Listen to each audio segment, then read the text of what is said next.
നമസ്കാരം, ഞാൻ ദീപ്തി. കൗമുദി ഹെഡ്ലൈൻസിലേക്ക് സ്വാഗതം. Powered by ARMC, presented by Lunas. ലോകം ഇന്ത്യക്ക് ചെവിയോർക്കുമ്പോൾ ഡൽഹിയിൽ തിരഞ്ഞെടുക്കപ്പെട്ട സദസ്സിന് മുന്നിൽ US പ്രസിഡന്റ് ബരാക് ഒബാമയുടെ പ്രഭാഷണം. ഒബാമയുടെ മടക്കം ഉച്ചയ്ക്ക് 1:30. 3 ദിവസത്തെ സന്ദർശനം ഇന്ത്യ US ബന്ധത്തിന് നൽകിയത് കരുത്തും ശക്തമായ പരസ്പര ധാരണയും. ആണവ കരാറിലൂടെ ഇരു രാജ്യങ്ങൾക്കും നേട്ടം. നരേന്ദ്രമോദി ബരാക് ഒബാമ സംയുക്ത റേഡിയോ പ്രക്ഷേപണം ഇന്ന് രാത്രി 8-ന്. പ്രഖ്യാപനങ്ങൾക്ക് കാതോർത്ത ലോകം. വരകൾ മായുമ്പോൾ ബാക്കിയാകുന്ന മൂർച്ച.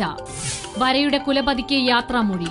ഇന്നലെ അന്തരിച്ച പ്രമുഖ കാർട്ടൂണിസ്റ്റ് RK ലക്ഷ്മണ് രാഷ്ട്രത്തിന്റെ അന്ത്യാഞ്ജലി. ഇന്ത്യൻ രാഷ്ട്രീയത്തെ സാധാരണക്കാരന്റെ മനസ്സുകൊണ്ട് വരച്ചിട്ട ലക്ഷ്മണിന്റെ അന്ത്യം ഇന്നലെ വൈകിട്ട് പൂനെയിലെ ആശുപത്രിയിൽ. ജ്യേഷ്ഠനും മാൽഗുഡിയുടെ കഥാകാരനുമായ RK നാരായണിന്റെ കഥകൾക്ക് ചിത്രങ്ങൾ വരച്ചു തുടക്കം. പിന്നീട് ദ ഹിന്ദുവിലേക്ക്. ടൈംസ് ഓഫ് ഇന്ത്യയിലൂടെ രാഷ്ട്രീയ ആക്ഷേപഹാസ്യത്തിന്റെ 50 വർഷത്തിലേറെ നീണ്ട മൂർച്ചയും മുനയുമുള്ള വരയുടെ കാലം. ടൈംസ് ഓഫ് ഇന്ത്യയിലെ ലക്ഷ്മണിന്റെ പോക്കറ്റ് കാർട്ടൂണായ യു സെഡ് ഇറ്റ് പിന്നീട് മധ്യവർഗത്തിന്റെ അർദ്ധഗർഭമായ രാഷ്ട്രീയ പ്രയോഗമായി.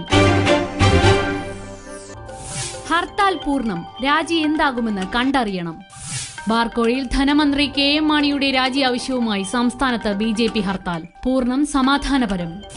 മാണിയുടെയും R ബാലകൃഷ്ണപിള്ളയുടെയും കാര്യത്തിൽ തീരുമാനത്തിന് നാളെ UDF യോഗം. പങ്കെടുക്കേണ്ടെന്ന് പിള്ളയ്ക്ക് നോട്ടീസ്. പിള്ള പുറത്തായാൽ കോൺഗ്രസ് കേരള കോൺഗ്രസ് രാഷ്ട്രീയം കലങ്ങിമറിയും. കൂടുതൽ കോഴ ആരോപണങ്ങൾ പിള്ള പുറത്തുവിടും. മാണിയുടെ രാജിക്കാര്യത്തിൽ പ്രക്ഷോഭത്തിന് ശക്തി കൂട്ടാൻ ഇടതുകക്ഷികളും BJPയും. ബഡ്ജറ്റ് സമ്മേളനം കലങ്ങും. Kaumudi headlines powered by ARMC, presented by Luna സമാപിക്കുന്നു. അടുത്ത ഹെഡ്ലൈൻസ് 1 മണിക്കൂറിന് ശേഷം. നമസ്കാരം.